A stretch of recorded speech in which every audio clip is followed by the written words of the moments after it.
Hello student, your welcome on math science 96 site. देखिए हमें exercise 4.2 जो आपकी चल रही है, इसका जो पहला क्वेश्चन है उसके अंदर 5 ऑप्शन थे। हमने वो 5 ऑप्शन पिछली वीडियो में कवर कर लिए थे। अब इसके अंदर जो आपकी प्रश्नावली 4.2 है, इसके अंदर 6 क्वेश्चन है, ठीक है ना। तो 6 क्वेश्चनों में से दूसरा क्वेश्चन आपका ये है। तो देखिए दूसरा क्वेश्चन क्या कह रहा है। उदाहरण 1 में दी गई समस्याओं को हल कीजिए। यहां पर हल लिखना भूल गया हूं मैं, तो यहां पर हल आएगा। तो देखिए उदाहरण 1 में दी गई समस्याओं को हल कीजिए, ऐसा क्वेश्चन 2 में लिखा हुआ है। तो देखिए क्वेश्चन 2 को सॉल्व करने के लिए हमको एग्जाम्पल 1 पर जाना पड़ेगा। तो एग्जाम्पल जो आपका 1 है उसमें 2 ऑप्शन है। कितने ऑप्शन है? 2 ऑप्शन है। दोनों ऑप्शनों में हिंदी वाले सवाल है वो दोनों। तो उनसे अपन को एक द्विघात समीकरण बनाना पड़ेगा और उन द्विघात समीकरणों को हम गुणनखंड विधि से सॉल्व करेंगे, ठीक है ना। तो वीडियो को लास्ट तक देखना, ठीक है, और स्किप नहीं करना। कुछ स्टूडेंट मैंने देखे हैं कि वीडियो को स्टार्ट तो कर लेते हैं परंतु उसको थोड़ा सा देख करके बंद कर देते हैं। तो ये ऐसा मत करना। अगर आपको वीडियो देखनी है तो पूरी ही देखिए, अन्यथा बिल्कुल मत देखिए। अगर आपका मूड नहीं है पढ़ने का तो ये कोई जबरदस्ती नहीं है, ठीक है ना। अब ये आपके ऊपर डिपेंड करता है कि आप पढ़ेंगे या नहीं पढ़ेंगे। मेरा काम है पढ़ाने का, वो काम मैं भली भांति तरीके से रोजाना कर रहा हूं, ठीक है ना। और यदि कोई स्टूडेंट इस वीडियो को पहली बार देख रहा है तो ये चैनल को सब्सक्राइब कर लेना, बेल आइकन का बटन प्रेस कर लेना ताकि मेरी प्रत्येक वीडियो का नोटिफिकेशन आप सभी के पास पहुंच जाए, ठीक है ना, और आप समय समय पर पढ़ सकें। तो चलिए वीडियो को स्टार्ट करते हैं, चलते हैं एग्जाम्पल 1 पर। तो देखते हैं एग्जाम्पल 1 में क्या समस्याएं लिखी हुई हैं। तो देखिए उन समस्याओं को हम सॉल्व करने वाले हैं आज। तो देखिए एक बात बता देता हूं आपके लिए, बोर्ड के एग्जाम में ऐसा क्वेश्चन नहीं आएगा जैसे क्वेश्चन 2 में लिखा हुआ है कि उदाहरण 1 में दी गई समस्याओं को हल कीजिए। बोर्ड के एग्जाम में आएगा तो पूरा क्वेश्चन ही लिखा हुआ आएगा, ठीक है ना। मान के चलिए आपका एग्जाम्पल 1 ही आ रहा है बोर्ड के एग्जाम में, उसमें 2 ऑप्शन है, दोनों में से कोई सा एक ऑप्शन है बोर्ड के एग्जाम में आ रहा है। तो वो जो एग्जाम्पल जो 1 है आपका, उसमें जो समस्या लिखी हुई है वो ही लिखा होगा, ये लिखा नहीं होगा, ठीक है ना। ये विशेषकर ध्यान रखें, कहीं यहाँ पे यानी कंफ्यूजन हो जाए कि बोर्ड के एग्जाम में ऐसा क्वेश्चन आ गया तो हम कैसे करेंगे। तो ये ऐसा क्वेश्चन नहीं आएगा। बोर्ड के एग्जाम में क्वेश्चन लिखा होगा साफ, ठीक है ना, जैसे एग्जाम्पल 1 में लिखा हुआ है। तो देखिए एग्जाम्पल 1 को। तो देखिए एग्जाम्पल 1 आपके सामने है। एग्जाम्पल 1 में 2 ऑप्शन है, दोनों ऑप्शनों में से मैंने एक ऑप्शन लिख लिया है पहला वाला, ठीक है ना। तो चलिए पहला ऑप्शन हम पढ़ लेते हैं कि पहला क्वेश्चन क्या कह रहा है। जॉन और जीवंती दोनों के पास 2 कैंडिडेट हैं, एक का नाम जॉन है और एक का नाम जीवंती है। तो दोनों के पास कुल मिलाकर 45 कंचे हैं। दोनों के पास कुल मिलाकर कितने कंचे हैं? 45। अब हमको ये नहीं मालूम कि जॉन के पास कितने कंचे हैं और जीवंती के पास कितने कंचे हैं। जॉन के पास जितने कंचे हैं और जीवंती के पास जितने भी कंचे हैं उन दोनों का योग कितना है? 45 है, ऐसा क्वेश्चन में लिखा हुआ है। जैसे हम मान लेते हैं कि मान लीजिए कि जॉन के पास 25 कंचे हैं।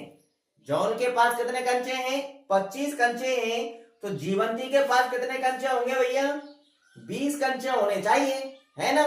जॉन के पास 25 है, 45 में से 25 घटा दो, कितने बचेंगे भैया? 20 बचेंगे।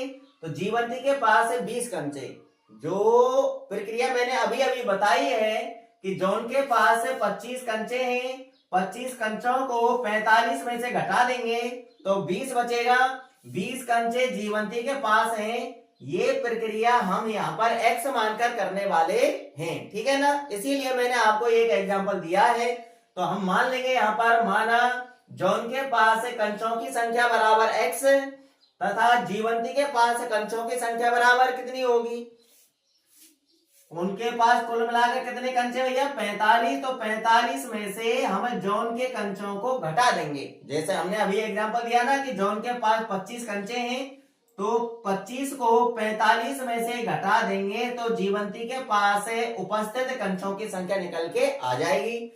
तो यही काम हम यहाँ पर x मानकर करेंगे। जॉन के पास कंचों की संख्या x मानेंगे, तो जीवंती के पास कंचों की संख्या कितनी है वो अपन निकालेंगे, 45 में से हम x घटा देंगे। ठीक है ना, ऐसा हम यहाँ पर हल में करने वाले हैं, इसलिए मैंने ये पहले ही बता दिया है। आगे देखिए क्वेश्चन और भी कह रहा है कि दोनों 5-5 कंचे खो देते हैं। 5-5 कंचे खो गए तो 5-5 कम हो जाएंगे उनके पास कंचे, तो हम भी 5-5 कंचे कम कर देंगे आगे चल के। और कह रहा है अब उनके पास कंचों की संख्या का गुणनफल 124 है। 5-5 कंचे खो जाने के बाद उनके पास जितने कंचे बचते हैं उनका गुणा करेंगे तो कितना आएगा भैया 124। तो हम भी वही काम करेंगे, हम गुणा कर देंगे और ये बराबर में 124 कर देंगे। आगे क्वेश्चन कह रहा है कि हम जानना चाहेंगे कि आरंभ में उनके पास कितने कितने कंचे थे। ठीक है ना, तो देखिए यहाँ पर हमारे पास एक द्विघात समीकरण बनेगा। उस द्विघात समीकरण को हम गुणनखंड विधि से सॉल्व करेंगे, x के 2 मान प्राप्त होंगे। ठीक है ना, तो x के जो मान आएंगे वही अपन के क्या होंगे भैया हल होंगे। वो ही हमको बताएंगे कि जॉन और जीवंती के पास आरंभ में कितने कितने कंचे थे। चलिए हल स्टार्ट करते हैं। तो आगे होगा समझ में क्या प्रक्रिया करने वाले हैं हम यहाँ पर। हम मानने वाले हैं माना जॉन के पास कंचों की संख्या बराबर x, माना जॉन के पास कंचों की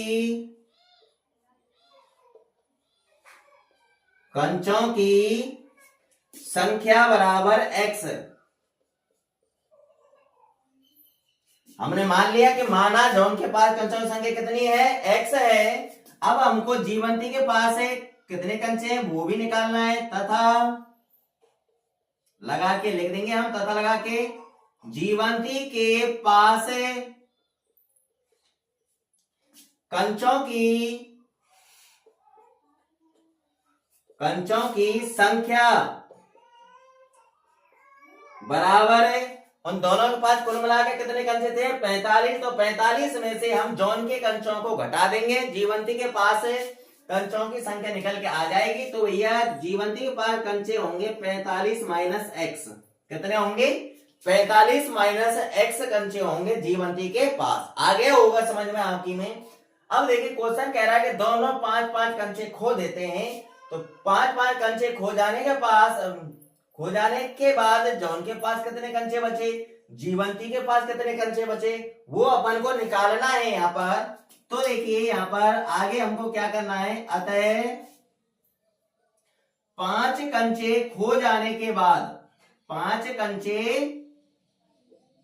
खो जाने के बाद 5 कंचे खो जाने के बाद जॉन के पास किसके पास है, जॉन के पास कंचों की संख्या, किसकी संख्या भैया, कंचों की संख्या बराबर है। अब कितनी संख्या रह जाएगी भैया जॉन के पास है, जॉन ने 5 कंचे खो दिए। जॉन के पास स्टार्टिंग में कितने कंचे थे, x कंचे थे, उनमें से उसने 5 कंचे खो दिए तो कितने बचेंगे, यार 5 कम कर देंगे हम। जैसे हम मान लेते हैं कि जॉन के पास 25 कंचे थे, 5 खो गए तो 25 में 5 कम कर दो, कितने बचेंगे 20। तो निकल के आ गया ना कि जॉन के पास 20 कंचे थे। तो ऐसे ही हमको यहाँ पर यही कार्य करना है कि जॉन के पास स्टार्टिंग में x कंचे थे तो 5 कंचे खो दिए, तो 5 कंचे हम कम कर देंगे x में से, यानी x में से 5 घटा देंगे। ठीक है ना, 5 कंचे खो जाने के बाद जॉन के पास कंचों की संख्या कितनी निकल के आई भैया, x माइनस 5 आई। अब यही कार्य हम जीवंती के पास भी करने वाले हैं, जीवंती के लिए। तो देखिए जीवंती ने भी तो 5 कंचे खोए, तो यही हिंदी हम जीवंती के लिए लिख देंगे, तथा 5 कंचे खो जाने के बाद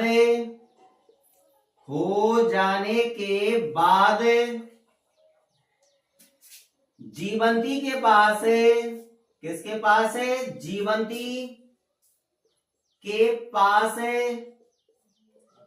कंचों की संख्या बराबर है। अब स्टार्टिंग में जीवंती के पास कितने कंचे थे? 45 माइनस एक्स कंचे थे, तो इनमें से हमें 5 कंचे कम कर देंगे, यानी घटा देंगे हम 45 माइनस एक्स में से। तो देखिए हम यहाँ घटा रहे हैं, 45 माइनस एक्स लिख लिया, इसमें से घटाना है, क्या घटाना है? 5। अब आगे कैलकुलेशन कर लीजिए, 45 प्लस का है, 5 माइनस का है, प्लस माइनस से संख्या घट जाएंगी, प्लस की ज्यादा है तो प्लस की बचेंगी। तो 45 में से 5 घटेंगे, कितना आएगा? 40, और माइनस एक्स आपका ज्यों का त्यों ही रहेगा। तो भैया 5 कंचे खो जाने के बाद जीवंती के पास कंचों की संख्या निकल के आई 40 माइनस एक्स।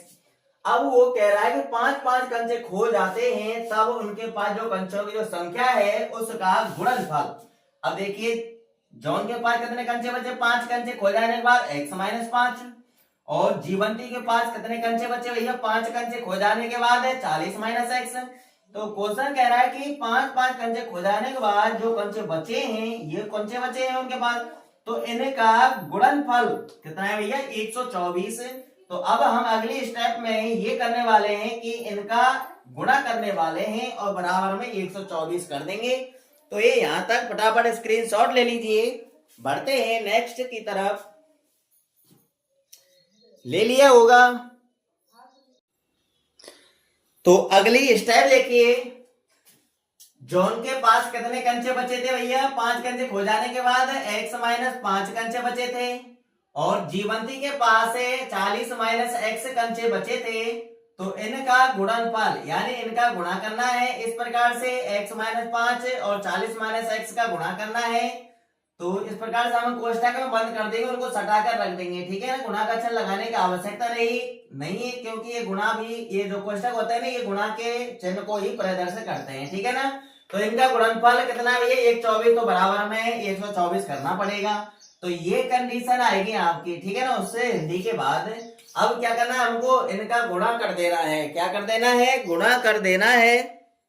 तो देखिए x का गुणा होगा पहले इन दोनों से, उसके बाद माइनस 5 का गुणा होगा इन दोनों से, ठीक है। तो चलिए गुणा करते हैं। तो x का गुणा हम 40 से करेंगे, तो ये भी प्लस का है और ये भी प्लस का है, तो प्लस का आएगा, और स्टार्टिंग में प्लस का चिन्ह लगाने की कोई आवश्यकता नहीं है। तो x का गुणा हम 40 से करेंगे तो 40x आएगा। क्या आएगा भैया? 40x। कंप्लीट हुआ x गुणा 40 से। अब x का गुणा माइनस x से करेंगे, तो देखिए ये x प्लस का है और ये x माइनस का है, तो प्लस का गुणा माइनस से होगा तो माइनस आएगा, और x का गुणा हम x से करेंगे तो क्या आएगा भैया? x स्क्वायर आएगा। क्या आएगा? x square. तो x का गुणा कंप्लीट होता है इन दोनों से। अब माइनस 5 का करना है इन दोनों से। तो देखिए ये तो है माइनस का 5 और ये 40 है प्लस का, तो माइनस का गुणा प्लस से होगा तो माइनस आएगा, और 5 का गुणा 40 से कर लीजिए, तो 40 पंजे कितने होते हैं भैया? 200 होते हैं। कंप्लीट यहाँ तक। अब माइनस 5 का गुणा माइनस एक्स से करेंगे, तो ये माइनस का और ये माइनस का, तो माइनस गुणा माइनस करने पर प्लस आ जाता है, और 5 का गुणा हम एक्स से कर लेंगे तो कितना आएगा भैया? 5x आएगा। तो 5 का गुणा कंप्लीट हुआ इन दोनों से, तो यानी ये गुणा हमारा कंप्लीट हो चुका है, और बराबर में जो लिखा है वो अपन को ज्यों का त्यों लिख देना है, एक बराबर में 124, ठीक है। अब क्या करना है? स्क्वायर वाला आगे लिख लेना है आपको। तो एक्स स्क्वायर किसका है? माइनस का, तो हम लिख लेंगे माइनस एक्स स्क्वायर। अब बाद में एक्स वाला लिखेंगे। हमें द्विघात समीकरण के प्रारूप के तहत ही जमा रहे हैं। द्विघात समीकरण का जो प्रारूप होता है वो ये कहता है कि स्टार्टिंग में स्क्वायर वाला होना चाहिए, बीच में एक्स वाला यानी घात 1 वाला होना चाहिए, अचर पद हमारा एंड में होना चाहिए। तो वही काम कर रहे हैं हम ही। तो देखिए एक माइनस का एक्स स्क्वायर लिख लिया। अब x वाला देखो, ये प्लस का 40x और ये प्लस का 5x, तो प्लस प्लस के जुड़ेंगे तो प्लस का चिन्ह लगा देंगे। 40 और 5 कितने हो जाएंगे भैया? 45 हो जाएंगे, तो 45x आएगा। कितना आएगा? 45x। कंप्लीट हुआ x वाला। अब अचर पद देख लो, ये माइनस का 200 है तो हम लिख देंगे माइनस का 200, ठीक है। बराबर में आपका 124 ज्यों का त्यों है। अब क्या करना है भैया? द्विघात समीकरण का प्रारूप ये कहता है कि बराबर में 0 होना चाहिए, अचर पद x वाला पद और x स्क्वायर वाला पद, तीनों पद एक ही तरफ होने चाहिए, ठीक है ना। तो यहाँ पर हम यही करने जा रहे हैं, सभी को एक पक्ष में करने जा रहे हैं, यानी 124 को इधर ला रहे हैं, पक्षांतर कर रहे हैं। तो देखिए ये आपका ज्यों का त्यों ही लिखना है। तो माइनस का एक्स स्क्वायर प्लस का 45x माइनस का 200।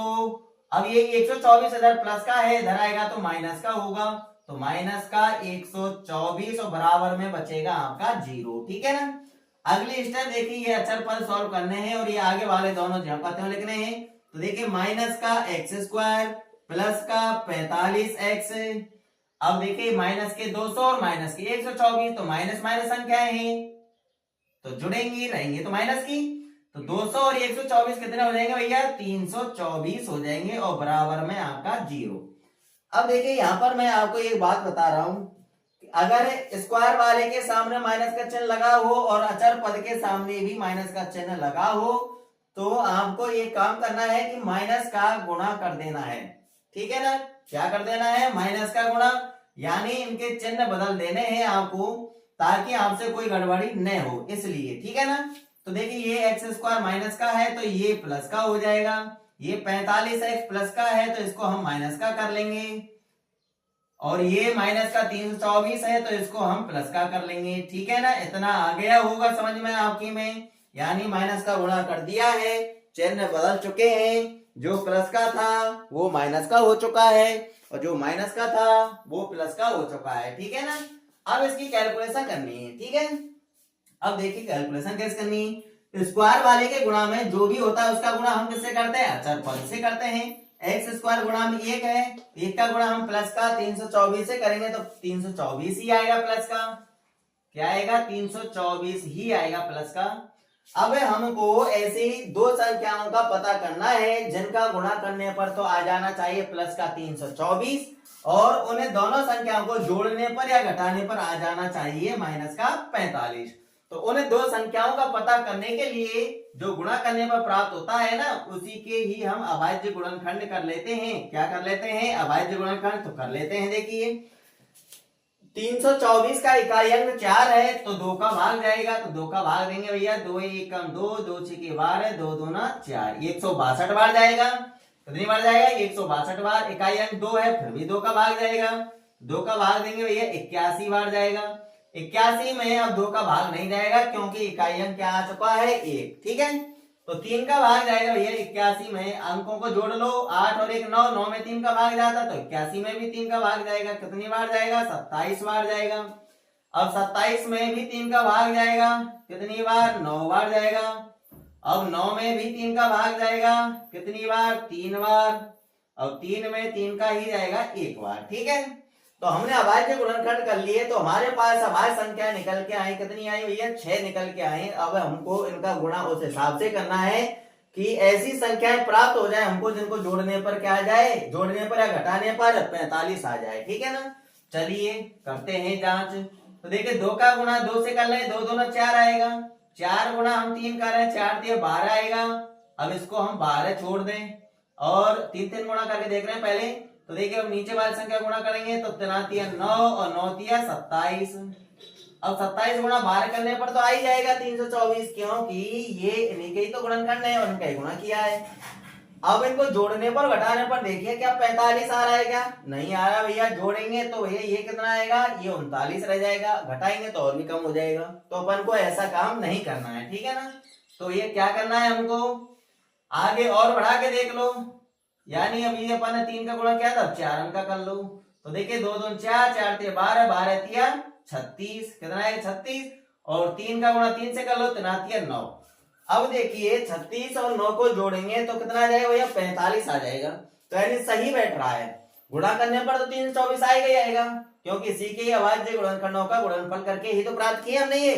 तो गुणा करने पर 324 आ जाएगा। अब जोड़ने पर घटाने पर देखो, जोड़ने पर बैठ रहा है 45, 36 और 9 कितने होते हैं? 45 होते हैं। तो अपन की यही संख्याएं हैं करेक्ट। अब इनके चिन्ह निर्धारित करने हैं बस। ठीक है।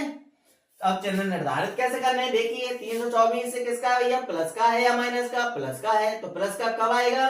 जब हम इन दोनों का गुणा करेंगे। ठीक है ना। तो 324 प्लस का आ जाना चाहिए। अब प्लस का कब आएगा? जब ये दोनों संख्याएं प्लस की होंगी या फिर दोनों माइनस की होंगी, तभी गुणा करने पर क्या आएगा? प्लस का आएगा। अब ये दोनों प्लस की है या माइनस की, ये हमको बीच वाला बताएगा। बीच में माइनस का चिन्ह है तो ये दोनों संख्या हमको माइनस की ही लेनी। अगर बीच में माइनस का चिन्ह नहीं होकर के प्लस का चिन्ह होता तो हम इन दोनों संख्याओं को किसकी लेते? प्लस की लेते। ठीक है ना। तो माइनस चिन्ह लगा दिया। अब ये द्विघात समीकरण आपके एक्स के पदों में है तो इनके पीछे एक्स और लगा देना है, बस हो गया काम हमारा। अब क्या करना है, इस द्विघात समीकरण लिखना है, पर लिखते समय बीच वाला हटा देना है हमको। बीच वाले को हटा देंगे, बीच वाले की जगह पर इन दोनों को लिख देंगे।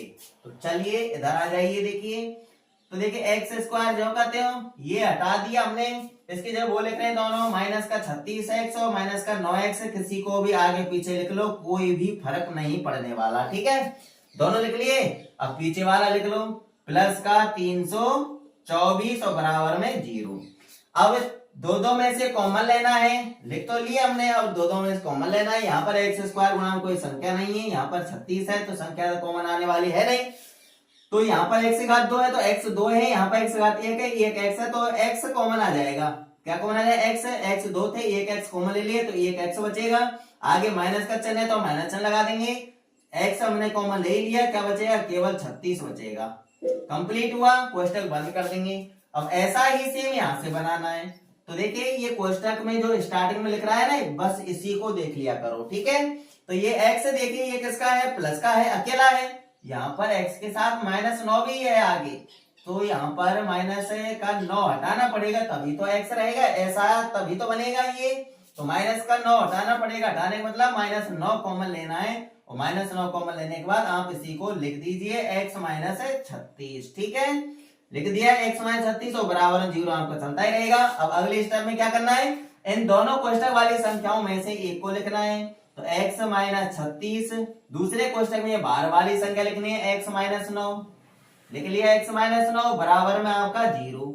अब दोनों को अलग अलग 0 के बराबर करना है, तो देखिए x - 36 बराबर 0 और x - 9 बराबर 0, ठीक है ना। यहाँ तक कंप्लीट होता है आपका। अब क्या करना है, पक्षांतरण करके हम x के मान निकाल लेंगे। तो आदि कैलकुलेशन में इधर करने वाला हूं, तो देखिए यहाँ पर हमको पक्षांतरण कर देना है, तो माइनस का 36 इधर जाएगा, तो माइनस का 36 जब दूसरे पक्ष में जाएगा तो ये प्लस का हो जाएगा, तो x बराबर आएगा 36। x बराबर क्या है आपका 36 आया। तो ये तो है इसके नीचे वाली कैलकुलेशन। इधर वाली कैलकुलेशन देखो, अब x - 9 बराबर 0 लिखा हुआ है ना, तो ये माइनस का 9 दूसरे पक्ष में भेजना है, तो माइनस का 9 दूसरे पक्ष में जाएगा तो प्लस का हो जाएगा, तो x बराबर आएगा क्या 9। तो x बराबर आया आपका 9, ठीक है ना। तो x के मान 2 आ चुके हैं और दोनों ही सही हैं। तो यहाँ पर हमारा आंसर है 2 प्रकार देना है। हमसे ये तो नहीं कहा गया ना कि जॉन के पास ज्यादा कंचे हैं या जीवंती के पास ज्यादा कंचे हैं, तो हमको क्वेश्चन का जवाब उसी प्रकार देना है जो अपन ने हिंदी मानी है ना। अब उसी हिंदी पर पहुंच जाएंगे और वही हिंदी लिखनी है, माना की जगह पर अतः लिखना है, ठीक है। और वो हिंदी अपन को 2 बार लिखनी है। तो देखिए यहाँ पर, तो यहाँ पर माना की जगह क्या लिखना है, अतः जॉन के पास कंचे बराबर, जॉन के पास कितने कंचे हैं भैया, x के 2 मान आए, दोनों ही सही हैं। तो देखिए एक बार 36 लेकर के दे दीजिए आंसर और एक बार 9 लेकर के दे दीजिए, ठीक है ना। तो जॉन के पास कंचे बराबर 36 हैं, कितने हैं 36 हैं। तो जीवंती के पास कितने होंगे, जीवंती के पास कंचे,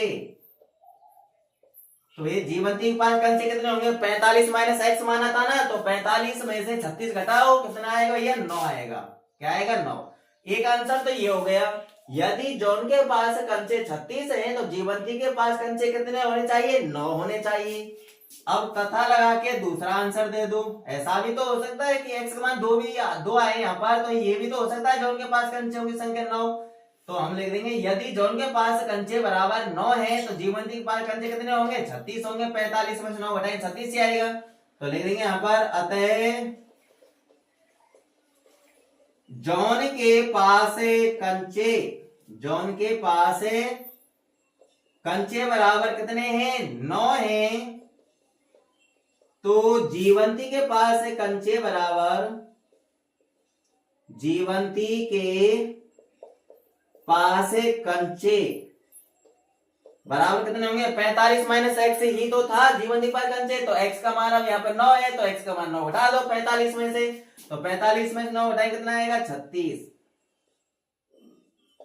ठीक है, इस प्रकार से ये अपन का क्वेश्चन कंप्लीट होता है। यही अपन का करेक्ट आंसर है। अगर एग्जाम में आ जाए ये क्वेश्चन तो अपन को इसी प्रकार से 2 बार जवाब देना है। ठीक है ना। यदि जॉन के पास कंचे 36 है तो जीवंती के पास कंचे कितने होने चाहिए? 9। यदि जॉन के पास कंचे 9 है तो जीवंती के पास कंचे कितने होने चाहिए? 36। दोनों ये अपन के करेक्ट आंसर है। तो ये आपका एग्जाम्पल 1 का फर्स्ट पॉइंट कंप्लीट होता है। फटाफट स्क्रीनशॉट ले लीजिए। अब अपन दूसरा पॉइंट का सॉल्यूशन करने वाले हैं। ठीक है ना।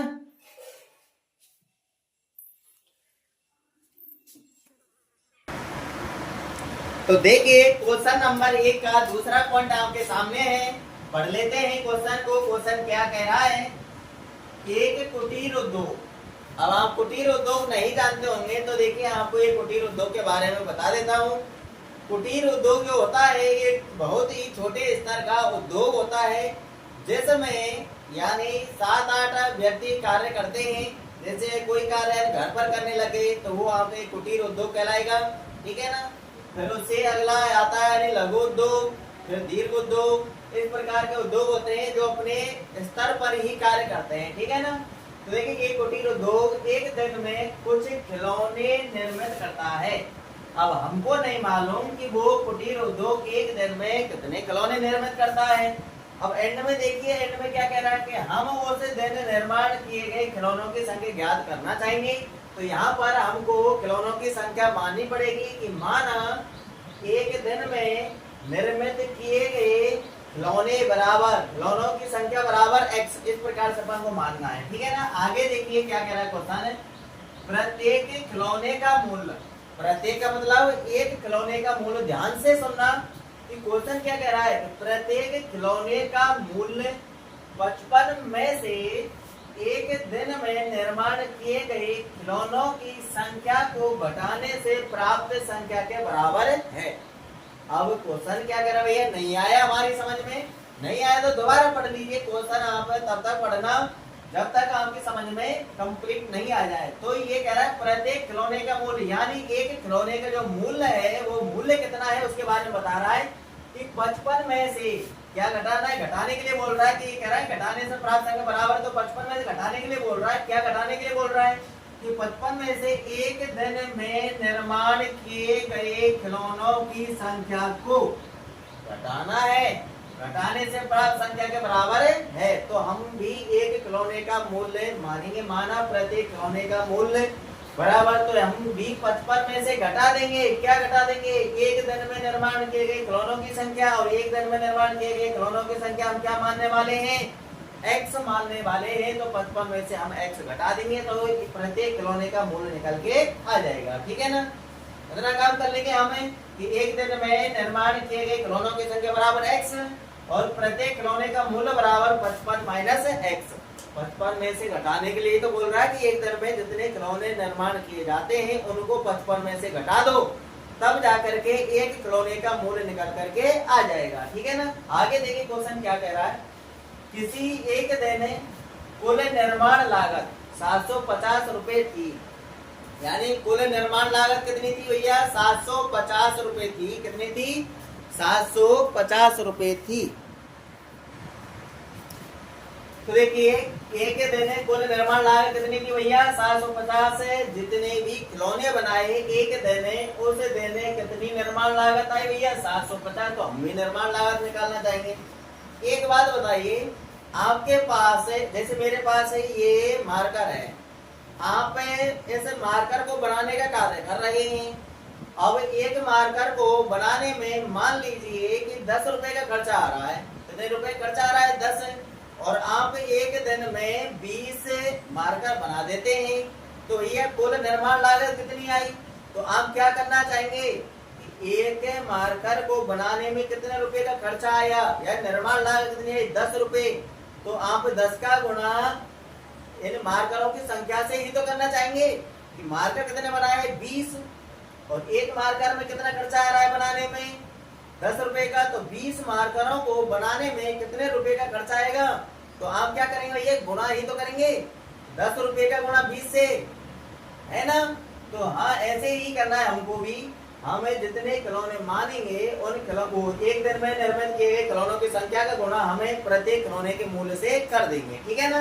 और बराबर में 750 कर देंगे। हमारे पास एक द्विघात समीकरण बनकर के तैयार हो जाएगा और उसको हम गुणनखंड विधि से सॉल्व कर लेंगे तो भैया इसका हल आ जाएगा। तो देखिए यहाँ पर हल फटाफट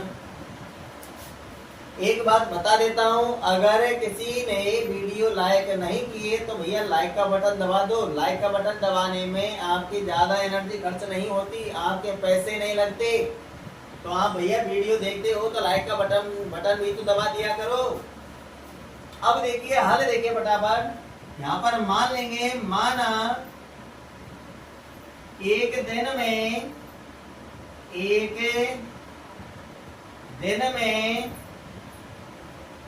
निर्माण किए गए खिलौनों की संख्या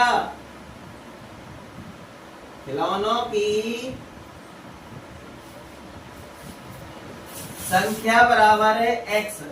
क्या मानेंगे भैया? संख्या बराबर है x, ठीक है। ये हम मान चुके हैं कि एक दिन में निर्माण किए गए खिलौनों की संख्या बराबर x है। कि एक दिन में कितने खिलौने बनाए गए भैया? x खिलौने बनाए गए। अब हम निकालने वाले हैं यहाँ पर इसके नीचे प्रत्येक खिलौने की निर्माण लागत, कि एक खिलौने को बनाने में कितने रुपए का खर्चा आता है, ठीक है। तथा लगा के लिख देंगे, तथा प्रत्येक खिलौने की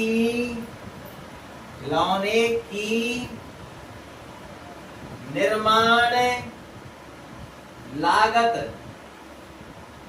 बराबर क्वेश्चन के अनुसार ही निकालना है। क्वेश्चन क्या कह रहा है कि 55 में से घटा दो। क्या घटा दो? एक दिन में निर्माण किए गए खिलौनों की संख्या।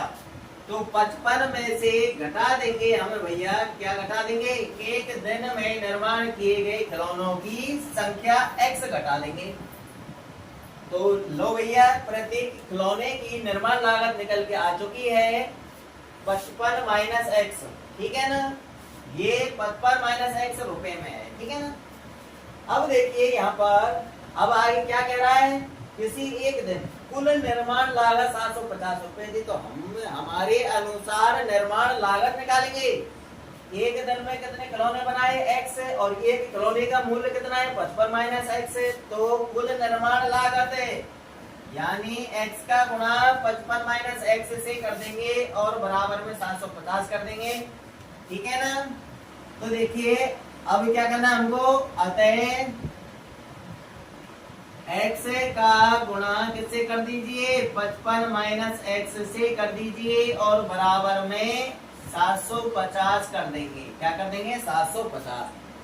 x का गुणा 55 माइनस x से कर दिया, यानी 55 माइनस x में दो पद है, इनको कोष्ठक में बंद कर देंगे, x को बाहर लिख देंगे। इसका मतलब यही है गुणा। तो चलिए गुणा कर देते हैं। x का गुणा हम 55 से करेंगे तो 55x आएगा। x का गुणा माइनस x से करेंगे, ये प्लस का और ये माइनस का, तो माइनस का ही आएगा। x गुणा x करेंगे तो x स्क्वायर आएगा, बराबर में 750 आपका है। अब क्या करना है? अब हमको पक्षांतरण कर देना है और इसे द्विघात समीकरण को सही ढंग से जमा लेना है। स्क्वायर वाला हम स्टार्टिंग में लिखते हैं, तो स्क्वायर वाले की स्टार्टिंग में लिख लेते हैं। माइनस का x स्क्वायर, अब x वाला लिख लेंगे, ये x वाला प्लस का है 55x, तो प्लस का चिन्ह लगा देंगे और 55x लिख देंगे। ये 750 इधर ला रहे हैं, 750 इधर प्लस का, इधर आके माइनस का हो जाएगा और बराबर में 0 बचेगा आपका। यहां तक आ गया होगा समझ में। अब क्या करना है भैया? अभी पहले क्वेश्चन में, पहले पॉइंट में मैंने आपको ये बताया था कि स्क्वायर वाले के आगे और अचर पद के आगे माइनस का चिन्ह हो तो माइनस का गुणा कर दिया करो, यानी इस द्विघात समीकरण के चिन्ह बदल दिया करो ताकि सॉल्यूशन करने में हमसे गड़बड़ी न हो, ठीक है ना। तो देखिए अगली स्टेप क्या होगी? ये एक्स स्क्वायर माइनस का, तो ये प्लस का कर देना है। 55x प्लस का है तो इसको माइनस का बना देना है, और ये 750 माइनस का है तो इसको प्लस का बना देना है और बराबर में आपका 0। ये आपका एक द्विघात समीकरण प्राप्त हो चुका है। अब हम इस द्विघात समीकरण को गुणनखंड विधि से हल करने जा रहे हैं। फटाफट स्क्रीनशॉट ले लीजिए। ले लिए होगा आपने स्क्रीनशॉट। रब कर रहा हूं मैं अब इसको, है ना। तो देखिए द्विघात समीकरण मैंने नीचे से ऊपर लिख लिया है। तो इस द्विघात समीकरण के आगे की कैलकुलेशन करते हैं। देखिए ध्यान इधर ही होना चाहिए आपका। तो देखिए किस प्रकार से सॉल्यूशन करना है इसको। स्क्वायर वाले गुणा में क्या है भैया, एक है, एक का गुणा हम 750 से करेंगे तो 750 ही आएगा। चिन्ह और देख लो एक बार, ये भी प्लस का और ये भी प्लस का है तो प्लस का ही आएगा। तो हम इधर लिख देंगे 750, ठीक है। अब हमको ऐसी दो संख्याओं का पता करना है जिनका गुणा करने पर प्लस का 750 आ जाना चाहिए और उन दोनों संख्याओं को जोड़ने पर या घटाने पर माइनस का 55 आ जाना चाहिए, ठीक है ना। अब उन दोनों संख्याओं को पता करने के लिए हम 750 के ही अभाज्य गुणनखंड कर लेंगे। तो चलिए 750 के अभाज्य गुणनखंड कर लेते हैं। 750 का इकाई अंक 0 है तो 2 का भाग रहेगा, तो 2 का भाग दे देंगे। देखिए 2 का भाग 7 में, देखिए 2 3 6, 2 7 14, 2 5 10, इस प्रकार से भाग जाएगा। या आप अलग से दे लेना। 2 का भाग 750 में कितनी बार जाएगा, 375 बार जाएगा। अब ऐसे का इकाई अंक 5 आ चुका है, 2 का भाग नहीं जाएगा। 3 की जांच करते हैं, क्या 3 का भाग जाएगा। तो अंकों को जोड़ना पड़ेगा। 7 5 और 7 कितने हो गए, 12 और 3 15, 15 में 3 का भाग जाता है तो इसमें भी 3 का भाग जाएगा। तो देखिए 3 का भाग देंगे हम इसमें। 3 1 3, 3 2 6, 3 5 15, 125 बार गया। अब इसमें 3 का भाग नहीं जाएगा क्योंकि अंकों का योग कितना बैठ रहा है, 8 बैठ रहा है। जोड़ लीजिए 5 और 2 7 और 1 8, 8 में 3 का भाग नहीं जाता तो इसमें भी नहीं जाएगा। इकाई अंक 5 है तो 5 का तो जाएगा ही जाएगा। 5 का भाग जाएगा भैया इसमें कितनी बार जाएगा, 5 2 10 55 25, 25 बार जाएगा। 25 में फिर 5 का जाएगा, कितनी बार है, 5 बार। फिर 5 में 5 का ही जाएगा 1 बार। अभाज्य गुणनखंड हो गए। चलिए अच्छी बात है, अभाज्य गुणनखंड हो गए। अब संख्याएं कितने, अभाज्य गुणनखंड कितने प्राप्त हुए हमको, 3 2 5 प्राप्त हुए। तो ऐसा कर लीजिए, पहले हमें ऊपर वाले 3 का गुणा कर लेते हैं। तो देखिए 2 3 6, और 6 पंजे 30, कितना आया 30, और 5 और 5 गुणा कर लो 55 25, ठीक है। 25 और 30 को गुणा करेंगे तो यानी 750 आ जाएगा। 30 और 25 को जोड़ेंगे 55 आ रहा है ना। तो हमारे पास संख्या निकल करके आ चुकी है 30 और 25। कितनी आ चुकी है, 30 और 25 आ चुकी है। अब इनके चिन्ह निर्धारित करने हैं। तो देखिए गुणा करने पर प्लस का लाना है। गुणा करने पर प्लस का तभी आएगा जब ये दोनों संख्या या तो प्लस की होंगी या फिर दोनों माइनस की होंगी, ठीक है ना। अब ये दोनों प्लस की होंगी या फिर दोनों माइनस की होंगी, ये हमको बीच वाला बताएगा। बीच में माइनस का चिन्ह है इसलिए दोनों संख्या हमको माइनस की ही लेनी है। अगर बीच में प्लस का चिन्ह होता तो दोनों को हम प्लस की संख्या ही लेते। अब देखिए ये द्विघात समीकरण x के पदों में है तो इनके पीछे हमें x लगा देंगे। लगा दिया x, बस हो गया हमारा काम। अब इस द्विघात समीकरण को लिखने जा रहे हैं। आगे वाला और पीछे वाला तो लिखना ही लिखना है, बीच वाला हटा देना है। बीच वाले की जगह पर इन दोनों को लिख देना है, ठीक है। चलिए अगली स्टेप देखिए, एक्स स्क्वायर माइनस का 30x माइनस का 25x लिख लिए बीच वाले की जगह पर दोनों। अब पीछे वाला लिख लो प्लस का 750 और बराबर में 0, ठीक है। अब दो में से हमको कॉमन लेना है। तो देखिए यहाँ पर एक्स स्क्वायर के गुणा में कोई संख्या नहीं है तो संख्या तो कॉमन आने वाली है नहीं। यहाँ पर x 2 है, यहाँ पर x घात 1 है तो यानी x घात 1 कॉमन ले लेंगे हैं, यानी x कॉमन आएगा। यहाँ पर x 2 थे, एक x कॉमन ले लिया तो एक x बचेगा। जो मैं बोल रहा हूँ ना आपके लिए, ये आपको समझाने के लिए बोल रहा हूँ, नहीं तो जो कॉमन लेता है ना उसका भाग दिया जाता है, ठीक है ना। जैसे मैं बोल रहा हूँ ऐसे ही आपको समझना है, आपसे कभी भी गलती नहीं होगी, ठीक है। x 2 है, एक x कॉमन ले लिया तो एक x बचेगा। आगे माइनस है तो माइनस से लगा देंगे। यहाँ पर ये x था वो अपन ने कॉमन ले लिया, बचे क्या भैया 30 बचेगा। बस कंप्लीट होता है, कोष्टक बंद कर देंगे। अब ऐसा ही अपन को यानी जैसे इस कोष्टक में जो हमको प्राप्त हुआ x - 30, ऐसा ही हमको यहाँ से बनाना है।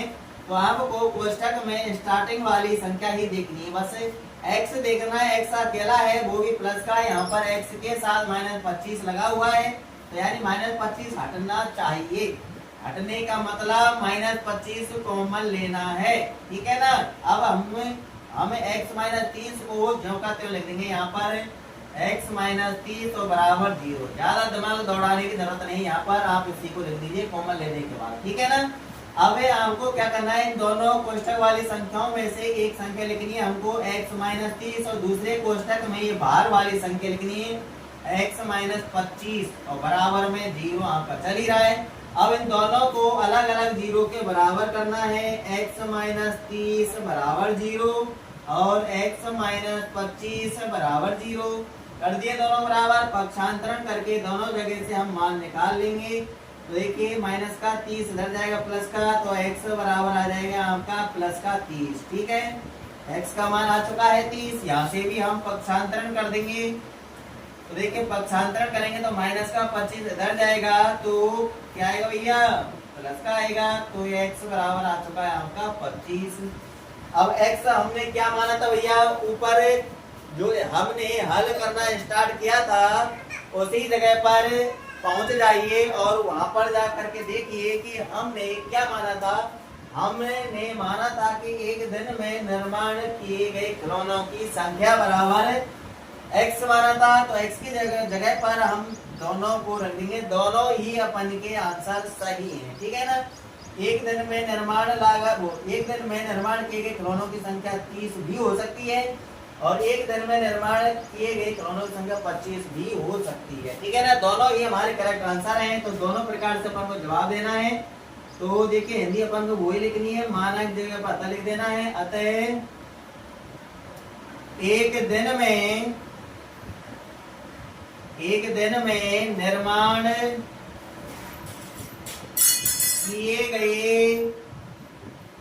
किए गए खिलौनों की संख्या, हमसे केवल खिलौनों की संख्या ही पूछ रहा भैया। खिलौनों की संख्या बराबर कितनी, x मानी थी तो x की जगह पर हमको x का मान लिख देना है 30। खिलौनों की संख्या 30 है। ठीक है, ये अपन का आंसर हुआ। या फिर हमारा आंसर ये भी हो सकता है कि एक दिन में निर्माण किए गए खिलौनों की संख्या बराबर 25 है। ठीक है, ये भी लिखनी है। या लगा के लिख दो या तथा लगा के लिख दो। या एक दिन में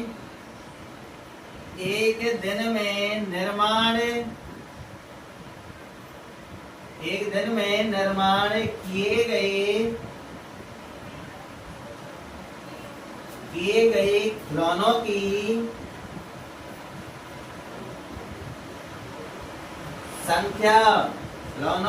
संख्या बराबर 25 है। ठीक है, कंप्लीट दोनों ही अपन का आंसर करेक्ट है। अब आप ये सोच रहे होंगे कि खिलौनों की संख्या ज्यादा होगी तो एक दिन में खिलौनों की संख्या ज्यादा होगी, एक दिन में निर्माण किए गए खिलौनों की संख्या ज्यादा होगी तो उसकी निर्माण लागत ज्यादा आएगी। यहाँ पे बात सही है, पर दोनों सही अपन का करेक्ट आंसर बैठेगा। आप चेक करके देख लेना। ठीक है ना। तो यह आपका जो क्वेश्चन नंबर 2 था प्रश्नावली 4.2 का, तो वो आपका इस एग्जाम्पल के तहत समाप्त होता है। ठीक है ना, यानी एग्जाम्पल 1 ही पढ़ना है आपको, क्वेश्चन 2 नहीं। क्वेश्चन 2 का सॉल्यूशन देखने के लिए आपको क्या करना है, एग्जाम्पल 1 ही पढ़ना है। ठीक है ना। तो आपका ये एग्जाम्पल कंप्लीट होता है। वीडियो आपको कैसी लगी भैया, लाइक शेयर कर देना, लाइक कर देना, छोटा सा प्यारा सा एक कमेंट भी कर दिया करो भैया। और अगर किसी ने अभी तक चैनल को सब्सक्राइब नहीं किया है तो भैया चैनल को सब्सक्राइब कर लेना, बेल आइकन का बटन दबा लेना, ताकि मेरी प्रत्येक वीडियो का नोटिफिकेशन आपके पास समय समय पर पहुंचता रहे और आप भली भांति तरीके से पढ़ते रहें। ठीक है ना। तो ये मेहनत करते रहिए और आगे बढ़ते रहिए। अगर आप अब अपना कोर्स कंप्लीट कर लेंगे तो क्लास में आपका कोर्स आपको बहुत ही इजी लगने लगेगा। ठीक है ना। और अपने साथियों को अवगत करा देना इस चैनल के बारे में, उनको भी बता देना, शेयर कर देना। तो भैया मिलते हैं नेक्स्ट वीडियो में।